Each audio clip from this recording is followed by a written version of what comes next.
ഗാസയിൽ പാകിസ്ഥാനി സംഘത്തെ ഇറക്കുമെന്ന് ഇസ്രായേൽ. ഇതിന് ഏറെക്കുറെ അമേരിക്കയും പിന്തുണ അറിയിച്ചിരിക്കുന്നു എന്ന തരത്തിലുള്ള റിപ്പോർട്ടാണ് ജെറുസലേം പോസ്റ്റ് ഇപ്പോൾ പ്രസിദ്ധീകരിച്ചിരിക്കുന്നത്.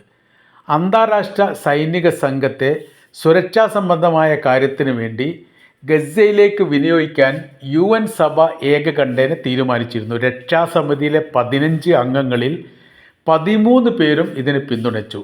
ചൈനയും റഷ്യയും എതിർത്ത് വോട്ട് ചെയ്തിട്ടില്ല, പകരം വോട്ടെടുപ്പിൽ നിന്ന് മാറി നിൽക്കുകയാണ് ചെയ്തത്.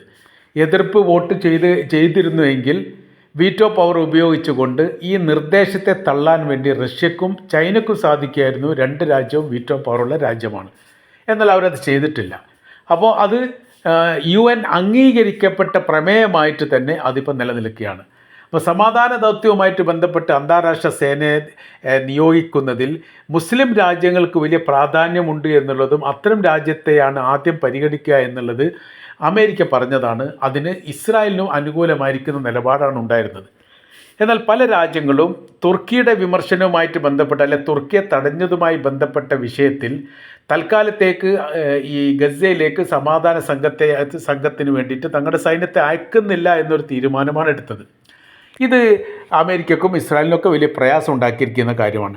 അത്തരമൊരു സാഹചര്യത്തെ അതിജീവിക്കാൻ വേണ്ടി മറ്റെന്ത് പോംവഴി എന്ന് ആലോചിക്കുന്ന സമയത്താണ് പാകിസ്ഥാനും അമേരിക്കയും തമ്മിലുള്ള ബന്ധത്തിൻ്റെ അടിസ്ഥാനത്തിൽ അമേരിക്ക പറയുകയാണെങ്കിൽ പാകിസ്ഥാൻ സംഘത്തെ അയക്കാൻ വേണ്ടി സാധ്യത വളരെ കൂടുതലാണ്.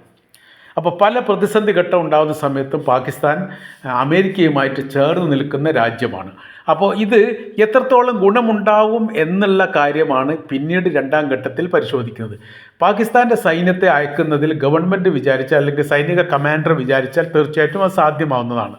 എന്നാൽ അവിടുത്തെ ജനങ്ങൾക്ക് ഇത് എത്രത്തോളം താല്പര്യമുണ്ട് എന്ന് പ്രത്യേകമായ രീതിയിൽ പരിശോധിക്കേണ്ടതാണ്. കാര്യം നല്ലൊരു പക്ഷം അവിടെ ഷിയ വിഭാഗമുള്ള രാജ്യമാണ് പാകിസ്ഥാൻ. പാകിസ്ഥാനിലെ ഷിയ വിഭാഗവും സുന്നി വിഭാഗവും ഏറ്റുമുട്ടാറുള്ളത് സ്വാഭാവികമാണ്. അതുകൊണ്ട് തന്നെ ഇത് ഇറാനെ സംബന്ധിച്ചിടത്തോളം ഷിയ വിഭാഗത്തിനും ഷിയ മിലീഷ്യ സംവിധാനത്തിനും അനുകൂലമായ രീതിയിലുള്ള നിലപാട് പാകിസ്ഥാനിലുള്ള ഷിയ വിഭാഗം എടുക്കുകയും അവിടുത്തെ ഗവൺമെൻറ്റോ സൈനിക മേധാവികളോ ഗസയിലേക്ക് സൈന്യത്തെ അയക്കുകയും ചെയ്യുന്ന സമയത്ത് അവിടെ ഏറെക്കുറെ ആഭ്യന്തരമായിരിക്കുന്ന വിഷയങ്ങൾ ഉണ്ടാവാനുള്ള സാധ്യത വളരെ കൂടുതലാണ്.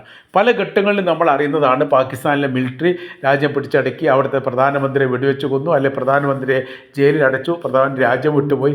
അങ്ങനെ സംഘർഷമുറ്റിരിക്കുന്ന ഒരു രാജ്യത്തിൻ്റെ പേരാണ് പാകിസ്ഥാൻ. സ്ഥിരമായിരിക്കുന്ന ഒരു ഗവൺമെൻറ്റിന് വളരെ സമാധാനപരമായ രീതിയിൽ അവിടെ ഭരണം നടത്താൻ കഴിയില്ല എന്നുള്ളൊരു യാഥാർത്ഥ്യമാണ്. അപ്പോൾ ഈ വളരെ യുദ്ധസമാന സാഹചര്യങ്ങൾ നിലനിൽക്കുന്ന ഗസ മുനമ്പിലേക്ക് പാകിസ്ഥാൻ സൈന്യത്തെ അയക്കുന്ന സമയത്ത് അവിടെ സുരക്ഷയുമായിട്ട് ബന്ധപ്പെട്ട കാര്യത്തിലും വലിയ പ്രശ്നമുണ്ടാവും.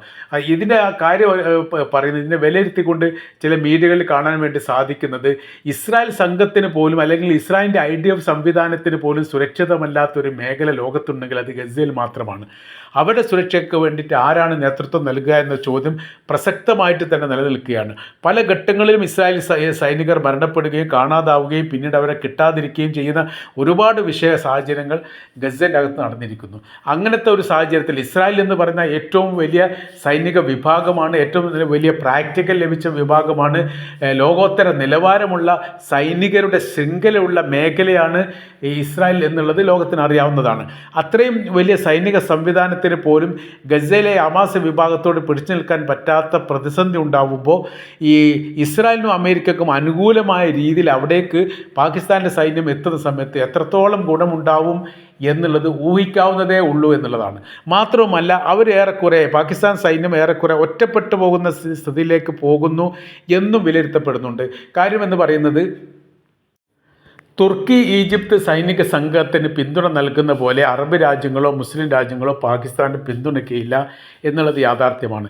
ഇസ്രായേലിന് അനുകൂലമായിരിക്കുന്ന അല്ലെങ്കിൽ അവരെ സഹായിക്കുന്ന തരത്തിലാണ് പാകിസ്ഥാൻ സൈന്യത്തിൻ്റെ നിലപാട് എന്നതിനാൽ അവരോടൊപ്പം ചേർന്ന് നിൽക്കുക വലിയ പ്രയാസമാണ്. അപ്പോൾ ഒറ്റപ്പെട്ടു പോകുന്നൊരു സ്ഥിതിയിലേക്ക് പാകിസ്ഥാൻ സൈന്യം വരുന്ന സമയത്ത് യഥാർത്ഥത്തിൽ ഈ ഗസയിലുള്ള ആളുകളും പാകിസ്ഥാനും തമ്മിൽ ഏറ്റുമുട്ടേണ്ട ഒരു സ്ഥിതി വരുമോ എന്നുള്ളൊരു പേടിയുമുണ്ട്. അതിൻ്റെ അപ്പുറമായ രീതിയിൽ ഇതിനെ നിയന്ത്രിക്കുന്നത് ഇസ്രായേലായിരിക്കും. ഇസ്രായേലിൻ്റെ സൈനിക കമാൻഡർമാരുടെ കീഴിൽ പ്രവർത്തിക്കുന്ന ഒരു സംഘമായിട്ട് പാകിസ്ഥാനിലെ സൈനിക സംഘം മാറുന്നതിന് ആ രാജ്യത്തിൻ്റെ അകത്തും വലിയ എതിർപ്പുണ്ട്. അമേരിക്കക്കും ഇസ്രായേലിനും അനുകൂലമായിരിക്കുന്ന ഒരു നിലപാട് എടുക്കുകയാണ് ഇവിടെ ചെന്നതിന് ശേഷം യഥാർത്ഥത്തിൽ പാകിസ്ഥാൻ്റെ സൈന്യം ചെയ്യുന്നതെങ്കിൽ അത് രാജ്യത്തിൻ്റെ അകത്ത് വലിയ രീതിയിൽ കോളിളക്കമുണ്ടാകും എന്നുള്ള കാര്യത്തിൽ യാതൊരു സംശയമില്ല. അപ്പോൾ ഈ വിഷയത്തിലും ഇസ്രായേലിനെ സംബന്ധിച്ചിടത്തോളം അവർ വലിയ രീതിയിൽ അരക്ഷിതാവസ്ഥയിലാണ്, വലിയ രീതിയിലുള്ള പരാജയത്തിലാണ്. കാര്യം ഒരു കൃത്യമായിരിക്കും നിലപാടും തീരുമാനം എടുക്കാൻ വേണ്ടി സാധിക്കുന്നില്ല.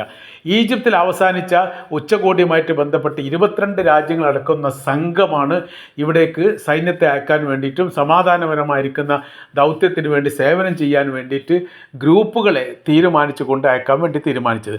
എന്നാൽ തൊട്ടടുത്ത ദിവസം നടന്നിരിക്കുന്ന സംഭവം എന്ന് പറഞ്ഞാൽ തുർക്കിയുടെ സൈന്യത്തെ തങ്ങൾ ഇങ്ങോട്ട് പ്രവേശിക്കില്ലെന്ന് ഇസ്രായേൽ പറഞ്ഞതോടുകൂടി, എന്നാൽ മറ്റുള്ള രാജ്യങ്ങളും പ്രവേശിപ്പിക്കില്ലെന്ന് അവരും പറഞ്ഞു. അതോടുകൂടി ആ കരാർ വ്യവസ്ഥ തന്നെ മന്ദീഭവിച്ച സ്ഥിതിയിലേക്കാണ് പിന്നെ പോയത്. അങ്ങനെ ഇപ്പോൾ യഥാർത്ഥത്തിൽ അന്താരാഷ്ട്ര ട്രൂപ്പുമായിട്ട് ബന്ധപ്പെട്ട കാര്യത്തിനൊരു തീരുമാനങ്ങളൊക്കെ UN സഭയിൽ ഉണ്ടാവുകയും അതിനൊരു ഏകോപന ക്രോഡീകരണ കാര്യങ്ങളൊക്കെ ഉണ്ടാക്കാൻ വേണ്ടി തങ്ങൾ ശ്രമിക്കുമെന്ന് അമേരിക്ക പറയുന്നുണ്ടെങ്കിൽ പോലും ആരാണ് ഈ രാജ്യത്തേക്ക് ഗസയിലേക്ക് സൈന്യത്തെ അയക്കുക എന്നുള്ള കാര്യത്തിൽ ഒരു തീരുമാനം എടുക്കാൻ ഇപ്പോഴും കഴിഞ്ഞിട്ടില്ല. അത് ഏറെക്കുറെ പ്രതിസന്ധിയായിട്ട് തന്നെയാണ് നിൽക്കുന്നത്. ഈ തുർക്കിയെ അനുകൂലിക്കുന്ന ഒരു സാഹചര്യങ്ങൾ വന്നാൽ ഓരോരോ രാജ്യങ്ങളും 20,000 സൈന്യത്തെ അയക്കാമെന്ന് ഈജിപ്ത് പറഞ്ഞു, തുർക്കി സൈന്യത്തെ അയക്കാമെന്ന് പറഞ്ഞു, സൗദി അറേബ്യയും UAEയും ഏറെക്കുറെ അത് സമ്മതിച്ചു. അങ്ങനെ അവിടെ ഒരു ഏകോപന സംവിധാനങ്ങൾ ഉണ്ടായിരുന്നു. പാകിസ്ഥാൻ്റെ വിഷയത്തിലേക്ക് എത്തുന്ന സമയത്ത് എല്ലാവരും കൈവിടുന്ന ഒരു സ്ഥിതിയാണ്. അങ്ങനെ പാകിസ്ഥാൻ ഒറ്റപ്പെട്ടു പോകുന്ന സ്ഥിതി വരുന്ന സമയത്ത് ഗസക്കകത്ത് അവർക്ക് അതിജീവിക്കുക എന്ന് പറഞ്ഞാൽ വലിയ പ്രയാസമാണ് എന്നുള്ള കാര്യത്തിലും സംശയങ്ങളൊന്നുമില്ല.